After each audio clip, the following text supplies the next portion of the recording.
Welcome to ArchRivals Football, sponsored by Raz Energy and Steiner Sports. Here is your starting lineup. Number 20, Darnell the Playmaker Salins. Number 94, Alex the Bearman Kazzaz. Number 69, Ricky the Prez Litwinkowich. And in tribute to our fallen colleague, ArchRivals Football Ring of Honor member, Alex Fleming. This show is a Pain Train Pipe Bomb production. What is up, everybody? It is Saturday, October 23rd, 2021.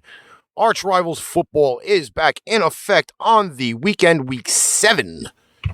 And today is a monumental day for ArchRivals Football. First off, we finally got our brand new intro installed.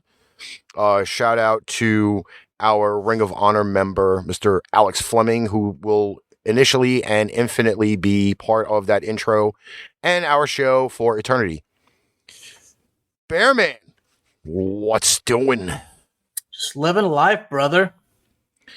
And today, we normally would call him John, but he is that critical Broncos fan. What is going on, my brother?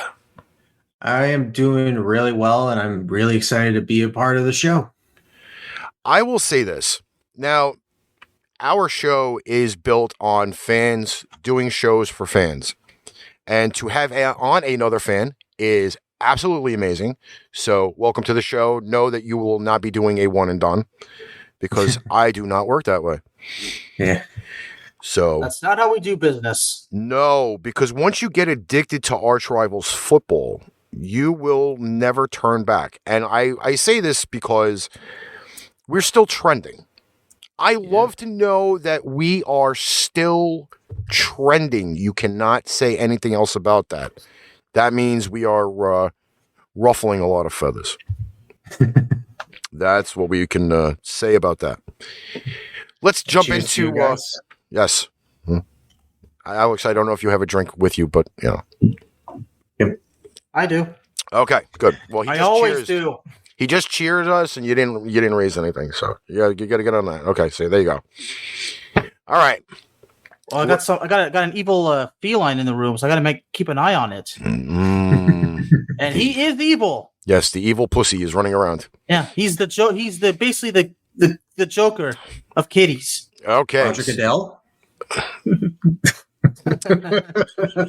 Listen, we weren't talking about castration. We were talking about cats. He has tiny penis syndrome and marble nuts. All right, let's jump into some of this football that we got going on here. And I'm going to start off with Alex on this because there were proclamations made on Tuesday's show that I got criticized for. Unfairly. I cough on the truth because I did say some things about certain matchups on the Thursday night football docket where we had Denver at the dog pound. Final score, Browns 17, Denver 14. Yep. Bearman, give me your outlook on the game. Well, as we recall, Ricky, you and I had a difficult time making a decision on this game because we weren't sure if Baker Mayfield was going to play, and then it turns out, of course, after the show's over, we find out he's not going to play. But this game, despite the injuries to the Denver Broncos, I knew the Broncos would not go away. So the game kind of went exactly the way I imagined it would, a close game, but with Cleveland winning. And I said, well, Case Keenum has been around for a long time, and he's won a lot of games. I mean, we'll never forget the miracle in Minneapolis, but but unfortunately in the Broncos case, the injuries, but also the Cleveland Browns, didn't have Kareem Hunt, didn't have Nick Chubb. So that's why it was so difficult to call. But the only reason I picked the Browns was because they were the home team. So it was tough. It really was. John, go ahead. Well, I would say for that game, I don't personally think that was the full story of it. When you can look at this score and might think it's close, but they really gave up. And I think if you look at the Broncos' faces at the end of the first half, it was dejection, defeated. They already wanted to go home. At the very end of the first half. And those points that Denver put up were garbage time points. And I don't know what is going on with our coaching that they allow these players to just go out there and just feel like we're done. We're quitting the game. And I just find that very aggravating as a fan. And that's my honest take on it. Well, I'm going to start posing a few questions because I think one of the things that I find a little out of place is that there was a very, very, very bold prediction made by a extremely potential Hall of Fame linebacker on Wednesday. Yep. Who said, I'm going to come out and kill people. Mr. Von Miller. That would be Mr. Von Miller. I'm very familiar with. He's from the Dallas-Fort Worth area. Yep. My question is this. Are we starting to actually see a decline in Mr. Von Miller? Or is the bell tolling for Mr. Von Miller because his production has severely dropped after the first 3 weeks of the season? Well, I would say his production had actually dropped like 2 years ago. And that's with the new coaching staff and injury to his ankle from last year. So you can't just look at the first 3 games where he had 4 sacks against 3 garbage teams in Giants, Jets, and Jaguars. And once the real competition came along, then you see the decline of Vaughn. I got to ask you, is it safe to say that Von Miller is way past his prime now? Yes. I remember saying in 2019 that we should have traded him off because if you remember the first 3 games of 2019, he didn't get a single sack at all. And, it just tells you that we got to move on forward without him. Hall of Fame or not, we have to move on if he's on a decline. It's a shame too, but you have the glory days, and at one point, the star defensive player, we have to accept the fact that you age, and the toll the sport takes on your body is painful. Like his body is never going to be the same because that's what football does to you. Well, it goes now to this other question because it wasn't just Von Miller that kind of caught my eye on Thursday night. Have we officially said maybe sayonara to Mr. Odell Beckham Jr. because his production is horrible as well? Should have been done last year or as soon as he got on the field, maybe like 2 or 3 games in. That they should have just found a trade partner. Like the connection was not going to be good, especially with a young QB and a superstar wide receiver.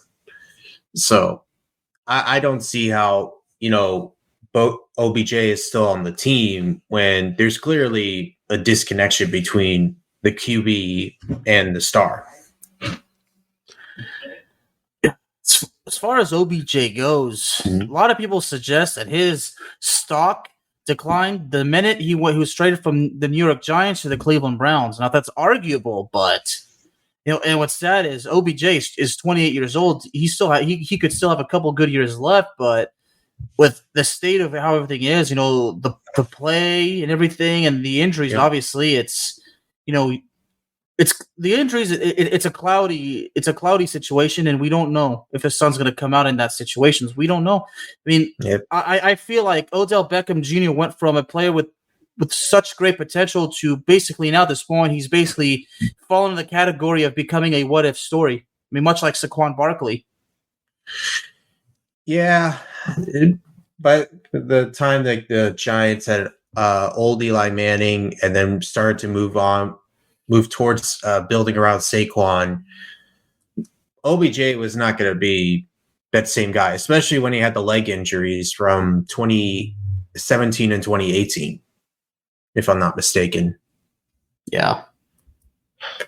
I hate to say it, but OBJ and Saquon are both in the same boat. They can't stay healthy for more than 5 games, and then either out for like 6 weeks or they're out for the rest of the season. They're like, okay, guys, I gave you a quarter of the season. I'll see you next year, which is why we've now recoined the initials of the New York Giants, the next year Giants fans.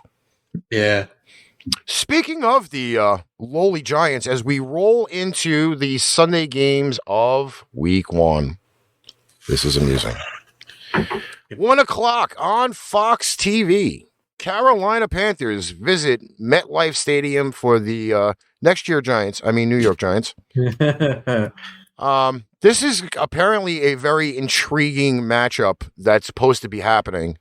Why? Yeah. Because the Giants get to play against one of their old roommates, Mr. Sam Darnold. Who would like to lead off on this one? Sam has regressed from since week 4, and defense is starting to be figured out. But I do think that has to do with J.C. Horn being out of the lineup with a bad foot injury.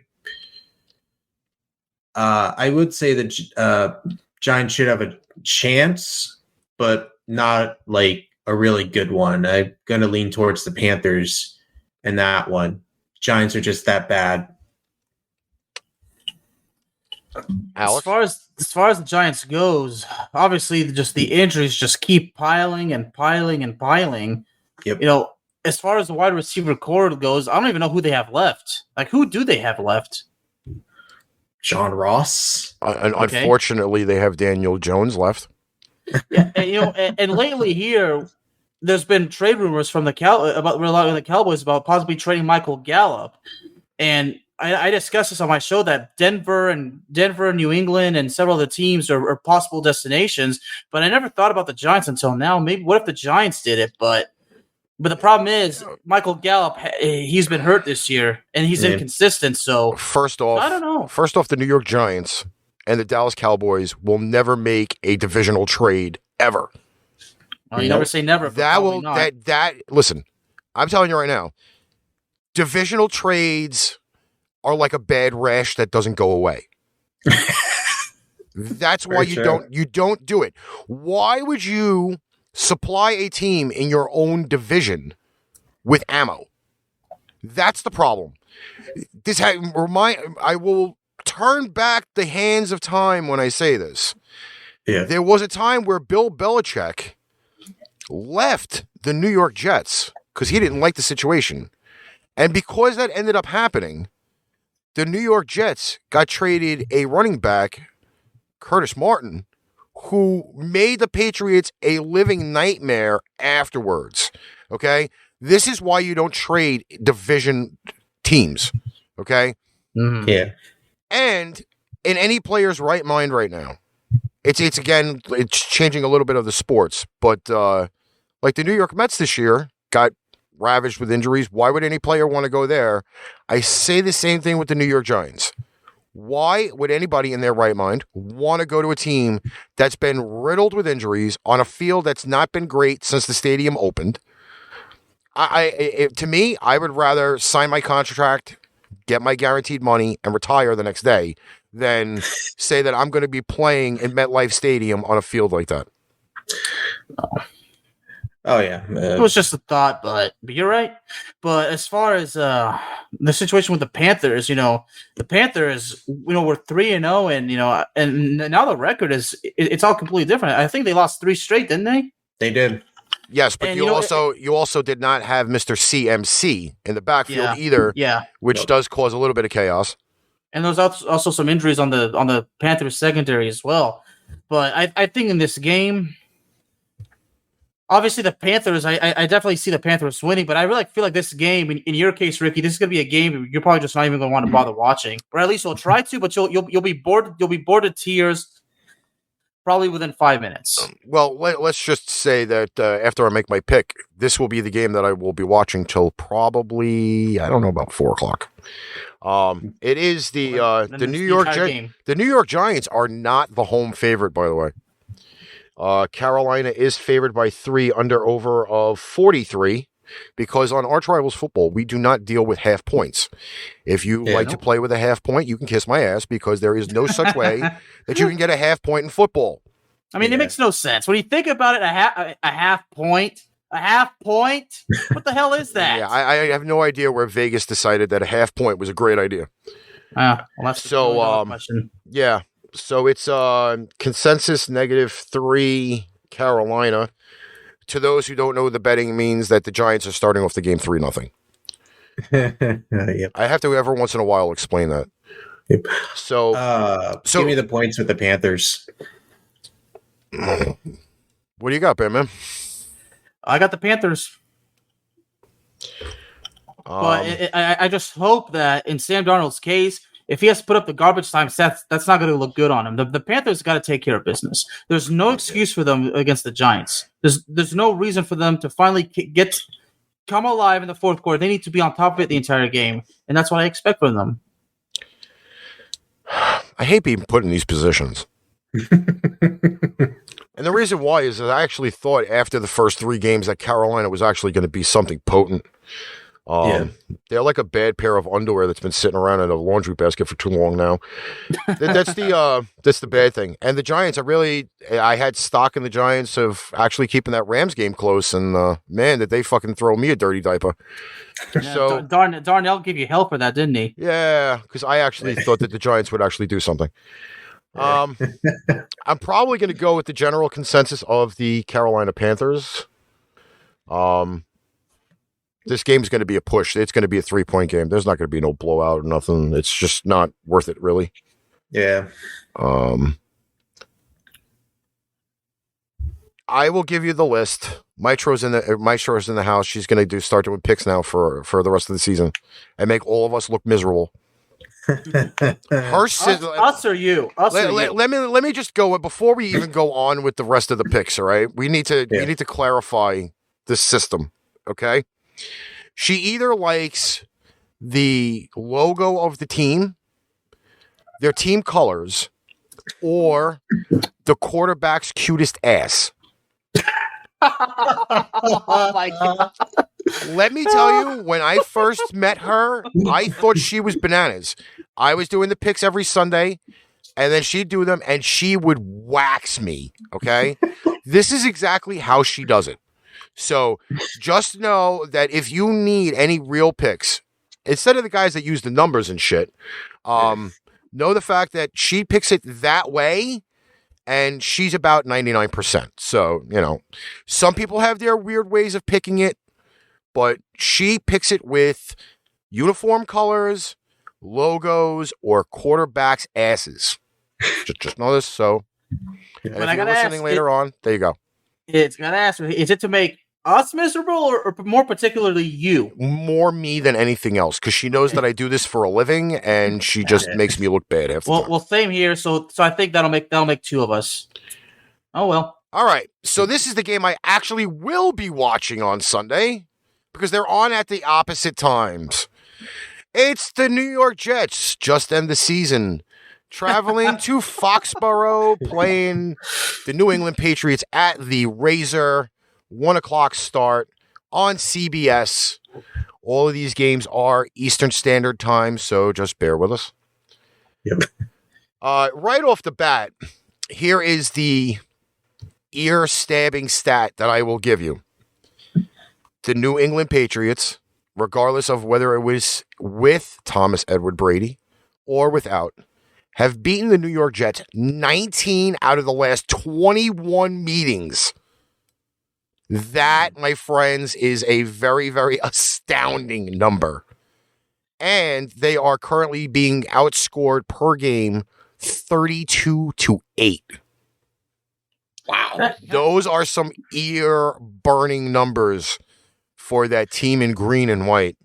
Quick question, Ricky. Yes. The last time the Jets beat the Patriots, I think, was in the 2010 divisional playoffs. I believe so. Nope. No. Actually, It wasn't. No, it was the actual game that I went to, Melissa's first football game at MetLife Stadium, where the Jets beat the Patriots by 3 points.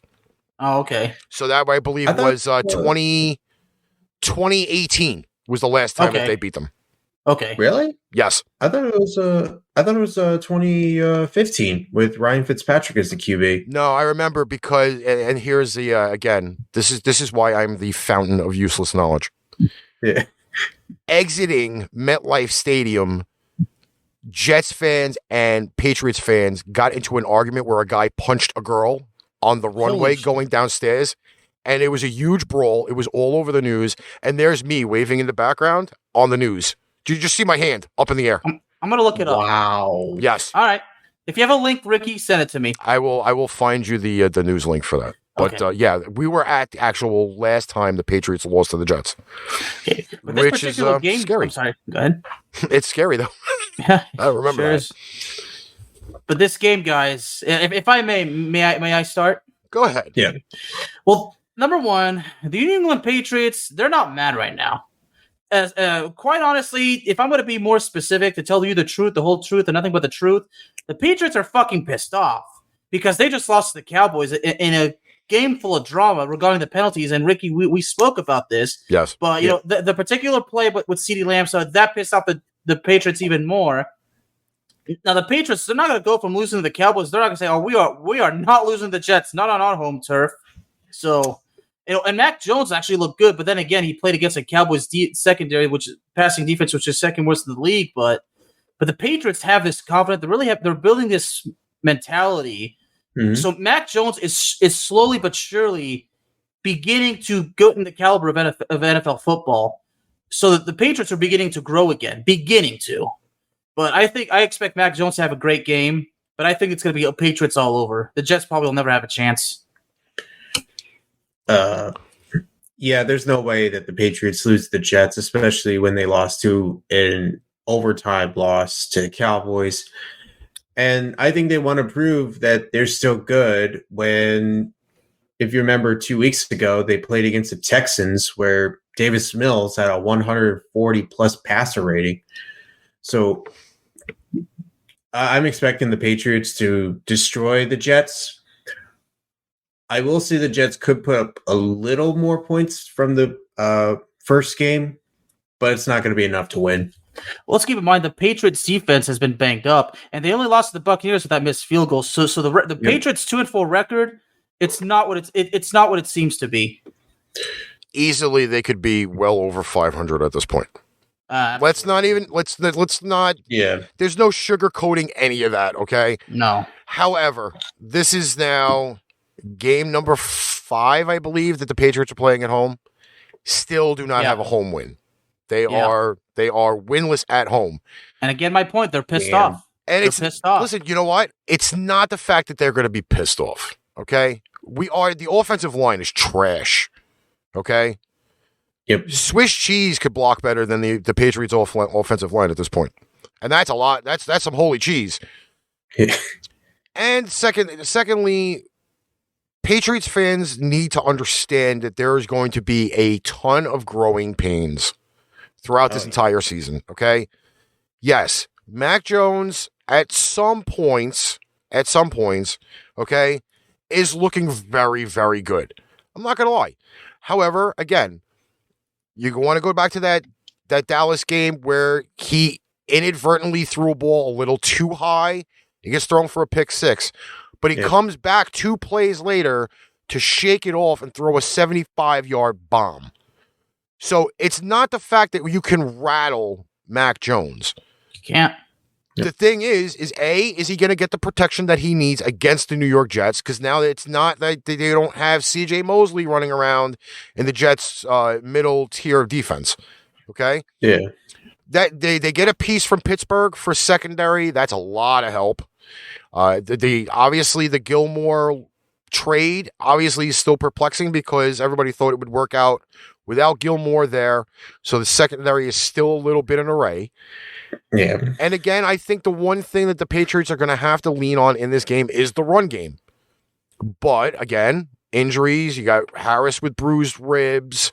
It's like it's one thing after another. So as much as everybody wants to say that they're going to favor the Pats by 7, again, I can kind of say that's been kind of questionable with some of their point spreads. And they're saying both teams are actually going to score 43 points. That's interesting. The Jets are coming off a bye week. That is one of the main things, and that's one of the things that does scare me when you go into having that extra week of practice against a team like Bill Belichick. And Belichick does have good numbers against rookie quarterbacks, which is I think he's only got like 5 losses against rookie quarterbacks. So, that's a very big number in itself. Yep. God, again, I get put in this fucking position.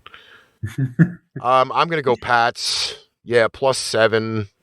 I think I'm going to go under 21-17, probably somewhere around there. Wow. Yeah. I like the fact that both quarterbacks are kind of got a potential going, but if the Jets can't get going on the first drive of the game, they're screwed. Alrighty. Here's where we have some fun. Yes. Because this is a team that I love to hate. The Kansas City Chiefs traveling down to Tennessee. Titans, Chiefs, 1:00. That game is supposed to be on CBS. This is going to be a very, very interesting matchup. Kansas City coming off of a lackluster performance, or at least first half performance, against the Washington football team, and then Tennessee with the upset of the Buffalo Bills on Monday Night Football. John, I'll start with you on this one. This could be a trap game for the Chiefs. While the Titans have been banged up on defense, they play well against tougher teams. I mean, look at they gave the Jets their only win, but they were able to keep up with Buffalo. So they are a really strange team. But I do think Mahomes bounces back. Tries to do better from the first from Washington, so I'm taking the Chiefs. Okay. Me? My turn? Yeah, sure. It's all you. I'm the cleanup hitter. You know that. Yeah, you're batting cleanup. Well, we can't ignore the fact we can't say that the Tennessee Titans, they beat the Bills and that's good. And those that debate should they have gone for it or should they have kicked the field goal, but that doesn't really matter anymore. Yeah. But the Titans played great the entire game. That interception that Josh Allen threw, and the resiliency, and of course King Henry. Yep. So the Titans, I mean, even though the record is 4-2 and they've had some problems, but they're going against the Chiefs, and the Chiefs have had some problems. But the Chiefs going off win against Washington, I really believe that Tennessee is going to put up a good fight, but I really believe that Kansas City is going to do what I like to call, they're going to escape with the win. That means that they're going to last second game-winning field goal, and they're going to run away with it. But I would not be surprised. But I'm picking the Chiefs, but I would not be surprised if the Titans pulled it off, because I feel like it's just one of those games, because Tennessee has to build off the win against Buffalo. Well, Vegas has the Kansas City Chiefs favored by 5. Yeah, and an over a 58, which I will potentially say 58 is a very, very good number for over, because both of these teams are going to score. Here are my ear blistering notes for the game. The Chiefs and Titans have allowed 26 points per game and an average total of 375 plus this year. Only 2 teams have made the playoff doing that since 1970, and that would be both of these teams of Kansas City and Tennessee. Mm-hmm. Kansas City's 3 losses are against teams with a combined 13-5 record, all division leaders. And Derrick Henry has averaged 130 and a half yards per game, most in the NFL. Kansas City, however, has allowed 133 and a half yards per game. That would be 6th most in the NFL. Yeah. Also, here's another fun tidbit. The last time these two teams played, 2019, Kansas City lost by 3 points and scored a total of 67 points. Yeah, I remember that blocked field goal that happened in that game too.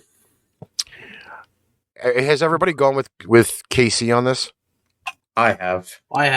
I'm going Tennessee.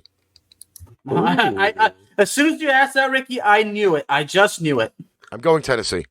I think I think it's about time that the King has started to take over, and the Kansas City Chiefs, offensively, they sputter too much. And the reason why I say this is even though that the Titans secondary is probably a pile of hot trash, they are going to do the blueprint that everybody else has been doing all year long. It's cover 2 on the cheetah. As long as you cannot get the ball to the cheetah and he can't catch all that short intermediate shit, he's screwed. And that's what a lot of teams have been keying on. Yes, Josh Gordon's there. Whoop-de-doo. This is 5th team and God knows how many years of suspensions and shit. I don't think he even had an impact in the game on Sunday against Washington, and I honestly don't think that's going to happen either. So I'm going to lean on what I think is probably going to be the best bet is the Titans run game, and that's going to probably be the more effective thing. Probably. All right. This is a game we're going to spend 5 seconds on. Legitimately. Yep. Washington Redskins. Green Bay Packers, 1 o'clock on Fox Sports. This game here, my friends, you can just randomly go off because we all know that the Washington football team does not have a chance. No, they do not. No. Should I go first? Go ahead. Yeah. Unfortunately, Tyler Heineke is going to be in that position where he's David. He's fighting 10 Goliaths at one, and he's got one stick in one hand and a stone in the other. Washington's defense might force maybe a turnover or two, and definitely I know they'll sack Aaron Rodgers, but this defense has been getting overwhelmed with total yards. So, and I said that at the beginning of the season, that's been happening more this season. So my prediction is coming true, but the Packers, are on a winning streak, and they're not going to lose at home to Washington. Like I said, 5 seconds, just give me the Packers. What? I mean, I can go to detail, but I just made my point clearly, and I got straight to the point, so I'm going to leave it at that. Yeah. Aaron Rodgers. Anyone going to have Taylor Heineke over Aaron Rodgers? No. So Green Bay over touchdown. Well, Vegas has them as a 8-point favorite. That's a scary thing. You're spotting the Washington Redskins, who haven't battled out of a wet paper bag all year. You're giving them 8 points, and the under-over is consensus of 48.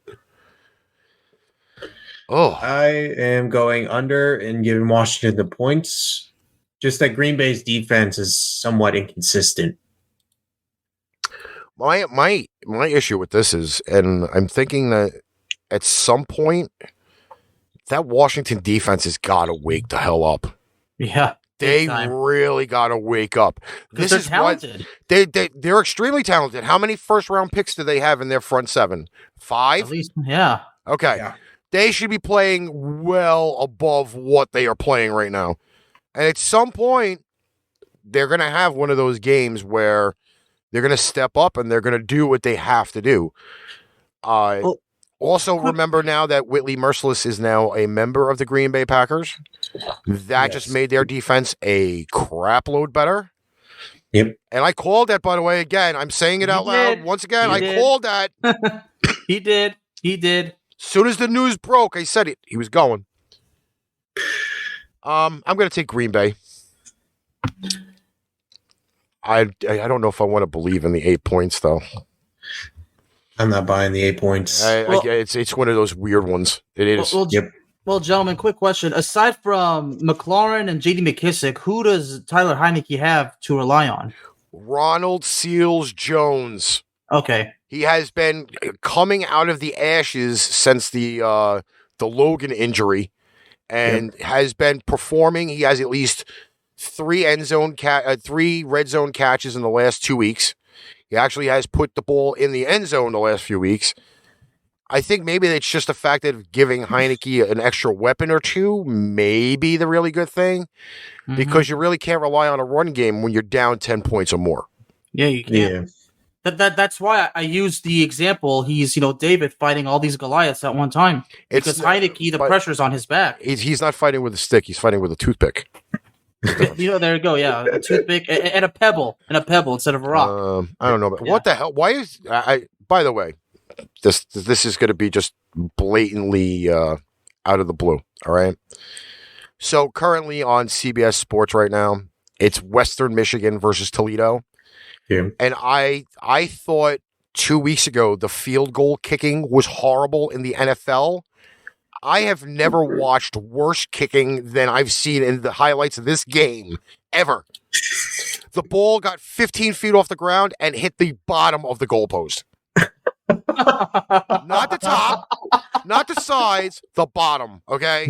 Oh, my God. These kickers suck ass. Oh, my God. Sorry, I think I had a little bit of an ADHD moment right there, and that's where it happens to me, Ricky. There's nothing wrong with it. It happens to me. Okay, we cannot help ourselves. We have no control over it. And the score in the game is Western Michigan 15, Toledo 13. This is how bad the field goal kicking is. We're just misunderstood. Okay.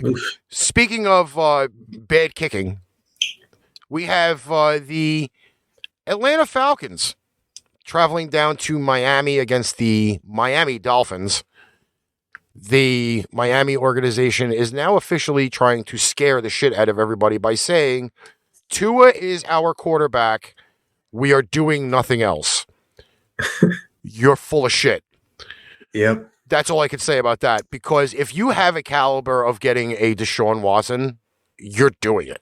I'm sorry. The price you should do it. You should. The price is coming down. Okay? It's not 5,000 first-round draft picks for Deshaun Watson. They're looking to unload him. They're gonna end up trading for him. But you watch the weekend of the trade deadline. Deshaun Watson's gone. So in other words, Ricky, Miami's bluffing by saying that Tua's their quarterback. They're bluffing. They are saying it right now. I can guaranteeingly tell you, this is the best ploy in football ever. Say that you're not going to do something, and the other team is going to come with you with such a ridiculous deal, and they're going to be like, you know what? Here, just take him. We don't want him anymore. We've ran him through the dryer way too many times. Let's go. Just take him. We'll take like a 5th and a 7th, and he's out of here. I can guarantee you that. It's not going to be any major deal that everybody's thinking about. Probably not. Think of it this way. Stephon Gilmore went for what round pick? Like a day 3, 4th round pick? Yeah, he went for a 4th or 5th round pick. Okay? That's it. Done. Yeah. That's it. So. It's not a blockbuster trade. There was also the news I saw that Tua being taken off the depth chart on the Dolphins website, so that's a bad look. Well, that's a sign right there. So, So I'm predicting. I guess within this next week, I would say probably by Monday or Tuesday, Deshaun Watson may be in Miami. I'm not. Is Miami on a bye? They already had their bye week, right? Nope. No, they didn't. Okay.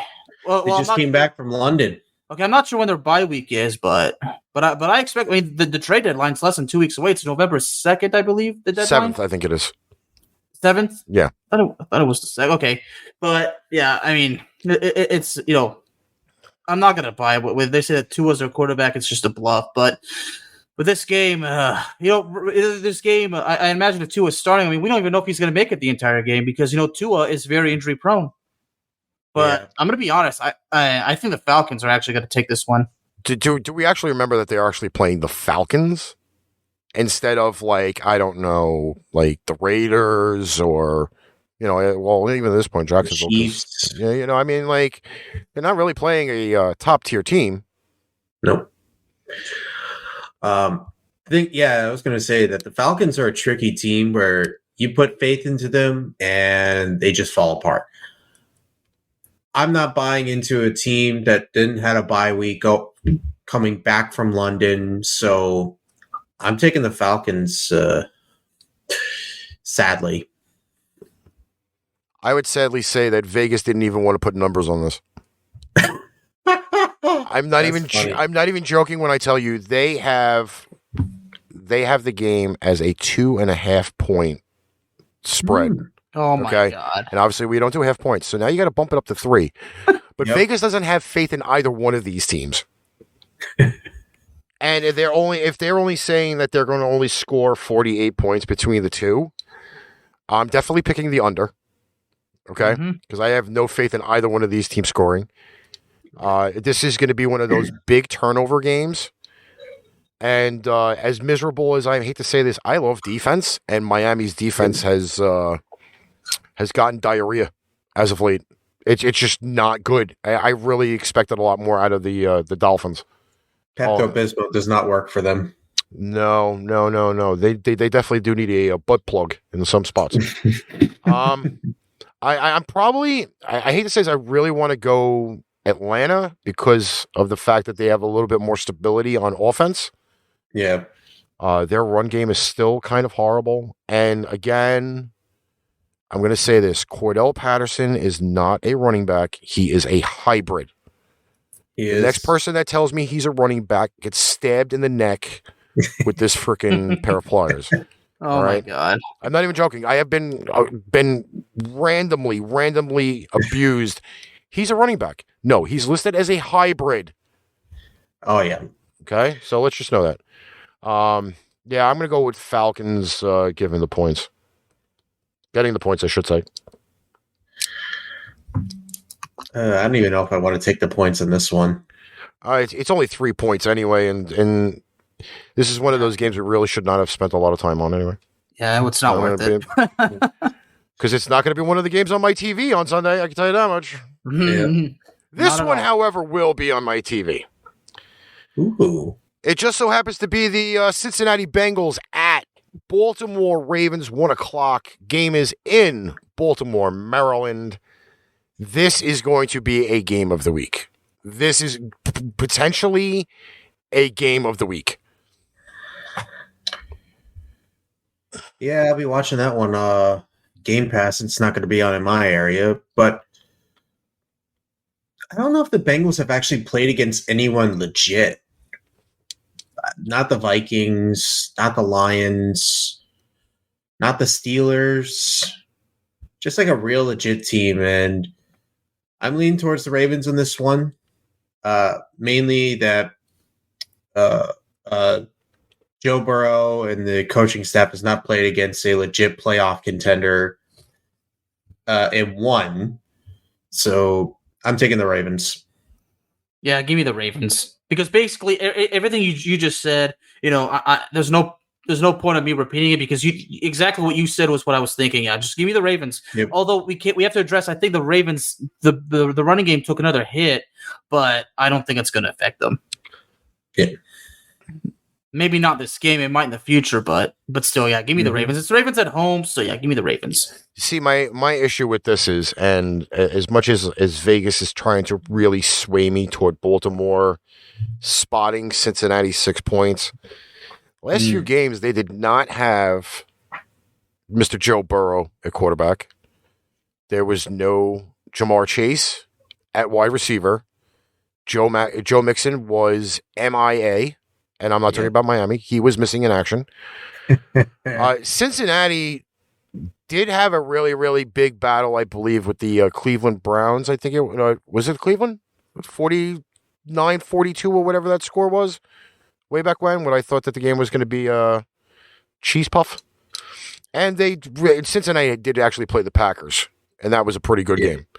So I really do want to give Cincinnati a chance. But at the same rate, there is one player that probably will right the ship, and his name is Lamar Jackson. So I'm going to go Ravens, and I'm going to say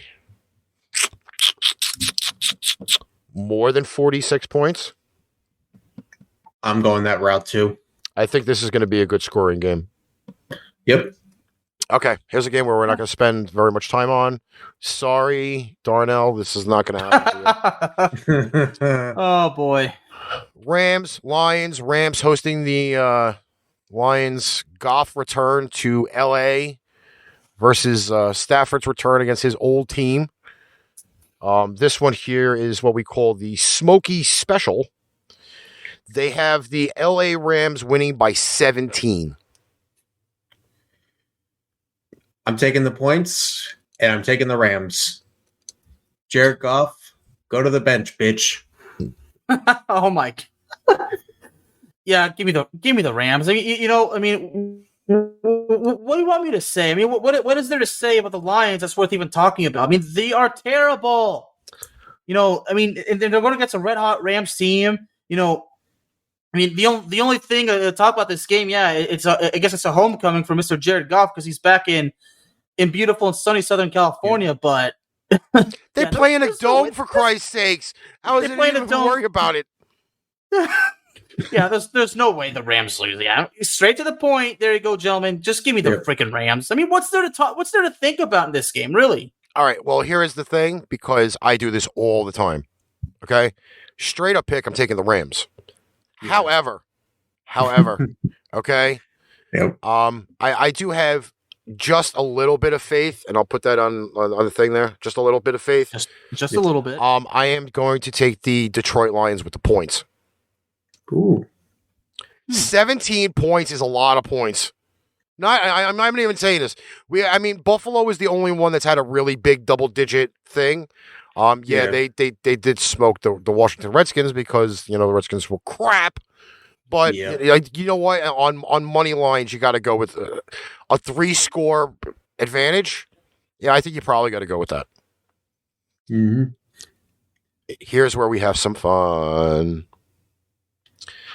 4:05, Philly Raiders hosting the Philadelphia Eagles. This, my friends, is probably going to be another doozy of a game. Ooh, this one's actually really interesting to see whether or not the Eagles are legit or they're pretenders. I've said before the season began that Philadelphia is my tank team. And while I don't like the Raiders, they are playing in their stadium. Derek Carr is a better quarterback from what Philly has. So I'm taking the Raiders to win, unfortunately. Well, there's something's been building right now among the Philadelphia fan base, and it involves a certain Gardner Minshew, because it really seems that a lot of Eagle fans are really they're not going to put up with Jalen Hurts much longer. And I don't know the current status of Gardner Minshew. I remember he's been inactive for several weeks. I don't know if he's been considered inactive as of late, but now I'm starting to ask now I'm really starting to ask, is it time to bring in Gardner Minshew? And I don't know if now's the time, but I really have a feeling that maybe in a week or two, it's going to be time. But I have the Raiders winning this one. Again, my question is how long are you going to give Jalen Hurts? How long are you going to give him the reins of this team, knowing the fact that he's shown a ton of inconsistency? Okay? He's not running the plays that he's supposed to be playing. That to me that's kind of an insult. Not for nothing. If you have that set up there, then you should be really kind of been doing what you're supposed to be doing. But you know what the problem is, Ricky? It's because the head coach of the Eagles, that's the problem too. The last time these teams played each other was 4 years ago. That's the difference between the Raiders now and the Raiders of back then. Yeah. My question is, and I'm looking at the injury report because I want to make sure that I don't feel like a dick when I say this. I really want to know how well the Vegas running game is going to be against this team. There's also marks of Darren Waller being now marked that's questionable instead of completely cleared out. The Raiders have a really, really good pass game. That's something. It's a very big dual-edged sword that you have to deal with the Raiders when you have a passing game and a running game. You got Josh Jacobs coming out of the backfield. Man, it's horrible. And the other thing is that the Raiders are going to run different now.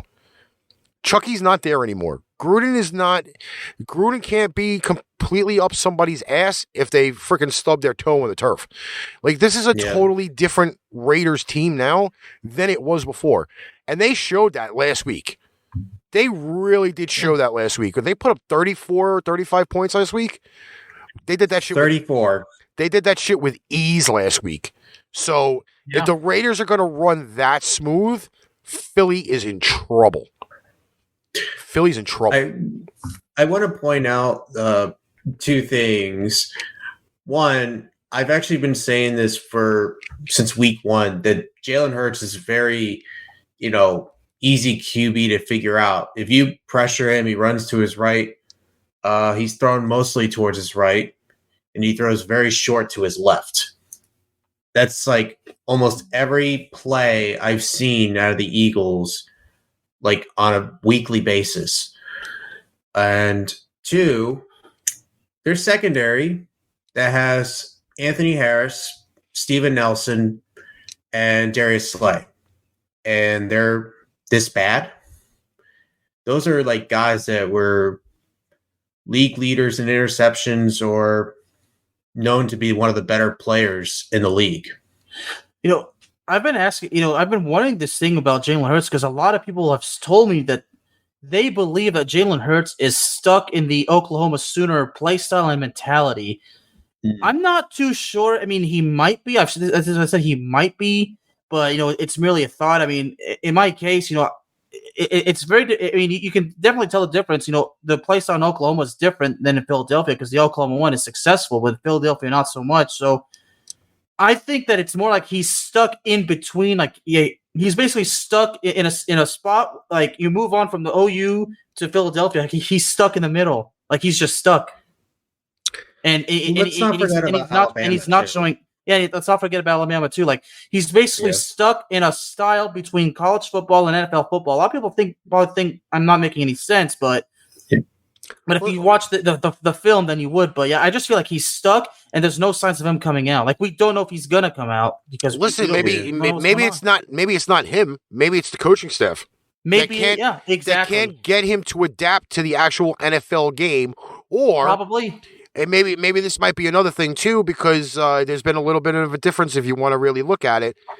And this is another game that we have not covered yet, and I probably will regret covering anyway.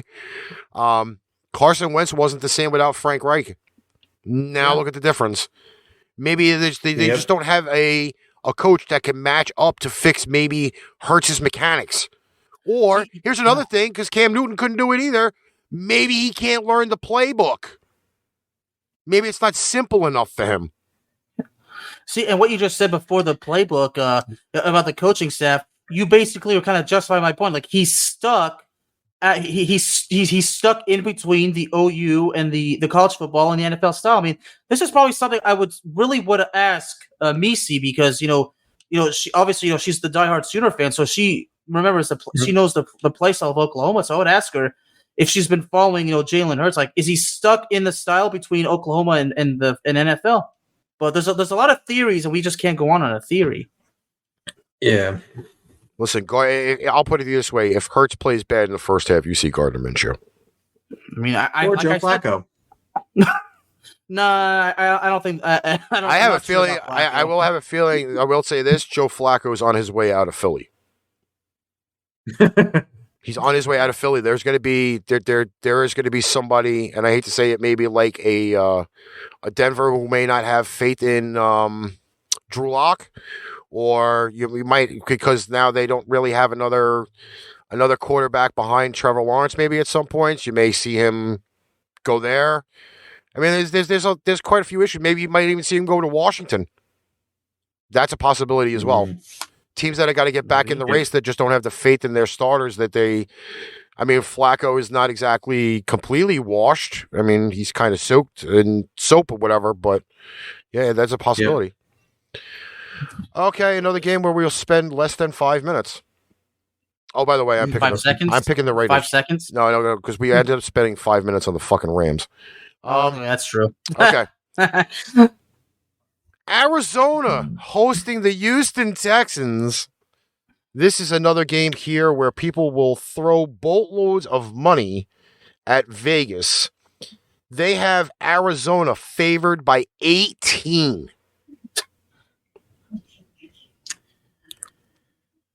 That's a tough one because who knows if Tyrod Taylor's going to be out in the field. But the Arizona Cardinals proved to play not just great offense, but they're playing very solid defense. So I'm taking the Cardinals. If Davis Mills is out there, I'm taking the points. If Tyrod Taylor is playing, then I'm giving the points to Texans. I got to go with the Cardinals. You know, even if Tyrod Taylor plays, there might be some better statistical numbers, but overall, because the Cardinals are so well balanced on the offensive side of the ball and the defensive side of the ball, they're very good. So, just give me the Cardinals. And, and I expect Kyler Murray to have a great day on the ground, both on the ground and on the passing game. Yeah, Cardinals have got this. I'm just double checking this Tyrod Taylor thing. Okay, so he's not listed on the injury report, so he still may be on the IR. It does say here that there's Danny Amendola's playing, Brandon Cooks is playing. I mean, offensively, they may look okay. It's just the one thing that I've been finding with the Cardinals this year is they kind of play down to their opponent. They're not at full force apparently because they had trouble with Jacksonville. A few weeks ago they had trouble. Last week I don't think that their injuries cleared up. Let me see here, just the one major thing. I mean, they're not as coach being out. I'll be honest to tell you that I didn't think that was going to make a difference. I really didn't Kingsbury being out was not going to make a difference, and I stated that because when you got somebody, and when you got somebody like Kyler Murray, who is that gunslinger type quarterback, like he'll scramble, but then he'll also throw the ball all over the yard. That's a guy that you give him the play, and he's just going to do what he needs to do. 18 points though. Ooh, that's freaky. I thought the other game was good. I thought the Rams game was going to be a freaking bloodbath. What's interesting, gentlemen, is I'm curious to know imagine if DeAndre Hopkins has a great game, and imagine if J.J. Watt both have a great game. Well, those two are going to be going for blood against their old team. Yeah. I mean, they'll probably remind them it didn't have to be this way, but you guys made it. This is what you guys made. We didn't want. I'm still dumbfounded from that trade of DeAndre Hopkins. I'm still dumbfounded. I mean, that's probably going to be one of the worst trades in NFL history. It's got to be the worst trade in Texans history. I'm just going to say this. Arizona wins, but they don't cover. Ooh. Oh, boy. 3 scores. 3 scores down. You're starting the game. NFL.com has the Arizona Cardinals winning 33-17, which is 16 points, and that doesn't cover. So that's the way I'm looking at that. Very interesting. I have like a 45-17 for the Cardinals, but like I said, that's what I'm kind of feeling. Yeah. I was thinking more like 34-10, something like that. 34-10, 37-10. Yeah. No, I think that, or 38 to 10. Texas is going to score more than 10 points because I get shit on when I said, Carolina's only going to score like 10 points, and then they scored 30 on me, pricks. I think I'm still on that DTA. Don't trust any team. Like the same way we're going to do this one. 425 Chicago Bears traveling down to Titletown, Tampa, Florida, Buccaneers, Bears, still no Gronk. That'll be a very big key. Tampa is a 12-point favorite, 47 under over. Ooh. I think from the previous matchup they played last year that Tampa didn't have their star receivers with Evans and Godwin, and both those guys are going into that game. I would say Tampa wins. But I'm going to say they're not going to cover. Well, in my case, this is going to be a huge day. Well, I don't know if I should say huge day. This is going to be a day to remember for for Justin Fields. Sorry, mine went blank for a second. For Justin Fields, and I probably would said a big day. Like this is going to be a day like he's going to learn a lot. He's going to go through a lot of hell, but and he's going against the Buccaneers defense. But the Buccaneers defense is still a bit banged up. But I still feel like the Buccaneers are going to overwhelm Mr. Fields. I mean, he might have a couple of good plays, here and there. But overall, just give me the Buccaneers. It's the Buccaneers at home, and they're not going to lose to the Bears. Well, it just so happens that the last meeting last year, the Super Bowl champion Tampa Bay Buccaneers lost by 1 point to the Chicago Bears. Thomas Edward Brady is teams that play Brady, rookie quarterbacks, are 5-20 against Brady. That is nuts. These are numbers that you just don't want to see. Do I have Tampa winning by 12? Yeah. Chicago's offense is horrible. They are horrible. They are gonna have no chance at the run game whatsoever in this. And that's what the Bears' bread and butter is their run game. It's repulsive. Yeah. Actually, I take that back. I'm gonna say Tampa covers the points instead.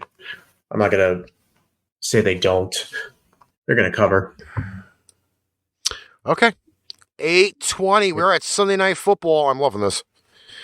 Colts at 49ers. This is going to be a pretty classic game because Jimmy G is back. However, his starting left tackle is not. Eesh. That should make it interesting. And there is no, what's his face? The quarterback. Trey Lance. There's no Trey Lance. He is out for the game. So they are going to have to rely on hopes and prayers that Jimmy G does not get run over by any of the Colts players. It is San Francisco favored by 4, 43 points total, under over. That's a tough one. The Colts have been battered from the secondary, and while they played a bye week against the Houston Texans.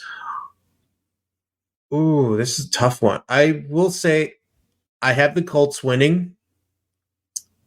I don't know if they're gonna cover. Well, there was a story that recently came out about one of the Colts receivers had surgery, which the end of season. But I was trying to look at it right now, but now I'm seeing 3 hours ago, not 3 years ago, 3 hours ago, it was actually it's saying that T.Y. Hilton is now out against San Francisco with a quad injury. Yeah. So obviously it's another receiver, but and T.Y. Hilton came back last week, didn't he? Yes. He came off of the IR, but did not play last week, and he is officially out for tomorrow night's game. Yeah, with a quad injury. So that being said, I have to go with San Francisco. By the way, shout out to Big Jason Gaming, who popped in just as we started talking about the 49ers, because I can guaranteedly tell you, as soon as I said 49ers, his ears were ringing. He knew we were talking about it. Yeah, so Big Jason, if you heard me, I'm going with San Francisco on this one. So you guys both have the 49ers? No, I believe you have the Colts. I have the Colts. Yeah, you have the Colts, yeah. I have the 49ers. I mean, sorry, Jay. I mean, as much as I want to take the red and gold, I am not going to do this. I'm not putting myself in that spot. I like the fact that the Colts are starting to play a lot better. Granted, their kicker went on the IR this week. There is no TY, but I do like the fact now that Carson Wentz is starting to get in a rhythm. Yeah, no TY, but you still got Zach Pascal there. The receivers are going. Taylor is running the ball. Well, yeah. Taylor's got over 100 yards rushing the entire season, every game. That, my friends, is a very, very big chemistry thing when you got two guys that could run the ball. Insane. The Colts are on the verge of trading Marlon Mack because he's not just seen the field at all. They've just pretty much left him on the bench. But I hate to say it, but the Colts are starting to take off. And I said this again earlier in the season. It takes a few weeks for teams to gel. And even though Carson Wentz is the only player ever in NFL history to sprain both ankles on the same play, I think he's actually starting to get what he had in Philly because Frank Reich is there. Like he just needed some time. So NFL has the Colts winning by 1 point on Sunday Night Football. The numbers is again San Fran favored by 4 and an under over 43. I'm going to take San Fran with the points, Colts winning outright, and over the 43. So I'm on the island. I'm on because I picked San Francisco. Bernard, what's up? Same. Okay. This is the game where we could all just pull up a pillow, a coffee, an alcoholic drink, and a porn, and watch the probably one of the worst Monday Night Football games ever. That would be the New Orleans Saints traveling to the 12th man in Seattle against the Seattle Seahawks. So we have Jekyll and Hyde Winston versus Geno reconstructed jaw. Where would you go with this? Obviously, the Saints for the win. I do say the only factor the Hawks have is just the fans in the stands just cheering. That's basically what Seattle only has left. So I'm taking Saints, and I'm also going to take the points. I have to go with the Saints as well. Geno Smith could be resilient. He could definitely put up some respectable numbers and somewhat keep the Seahawks in it. But at the end, things just go bad. So I don't see the Seahawks being able to survive this game. New Orleans was on the bye last week. Yes. Okay. I have no faith in Geno Smith. I do, however, have faith in the Seattle run game. I think that's going to be the difference. If New Orleans comes off strong off the bye week, potentially they should be able to stop the Seahawks running game. However, I don't know if I can really give up on the Seattle receiving core. Yeah, those guys are pretty tough. You know, DK Metcalf, Tyler Lockett. This is rough for me at this point. I'm going to go Saints. They have the Saints here favored by only 5 points. 42.5. We round to 43. I'm going to go Saints across the board. Yeah, that's where I'm going. Saints across the board. I would love it to be one of those big rainy messes. I will say this, though. If it rains in Seattle, that should be a fun game. I agree. That should be really fun. Oh, oof. Probably slip and slide. Well, there is also news now that Russell Wilson is eligible to come off of the IR week 10. So they've got reconstructed jaw for another 4 weeks. I love that shit. Geno Smith's reconstructed broken jaw. Broken by his teammate. It's a beautiful thing. All righty.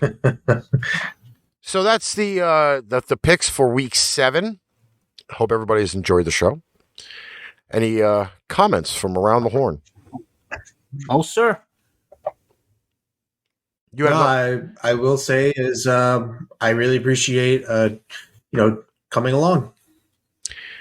John, you are again more than welcome to come on anytime you like. Shout out to Stephen Waldman, who has been doing some research for us, although Stephen's at work, and normally he would be on to do everything. Big Jason Gaming, thanks for coming on. I saw he was cooking earlier, so now I have to go back and watch the cooking video and make sure that I learned the pregame snacks for tomorrow. And that's pretty much it for the show. Probably better than watching the kicking game. Well, now apparently it is the mash unit in this game. The game was 15-13 when I just last looked at it. And they had 3 players from, I believe it was Western Michigan, laid out on the turf.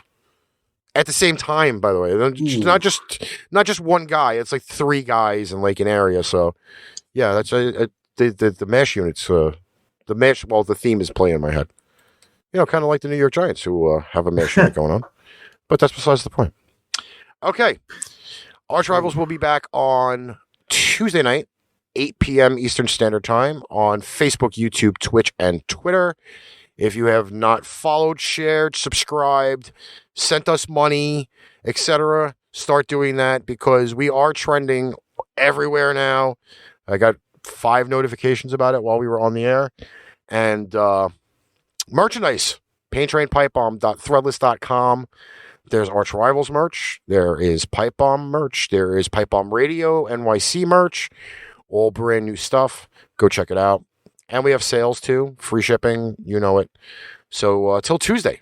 Catch you guys later. Hey, did you like that show? Like, share, follow, subscribe. Share out our shows to all of your social media. Need merchandise? Check out paintrainpipebomb.threadless.com for quality merchandise at great prices.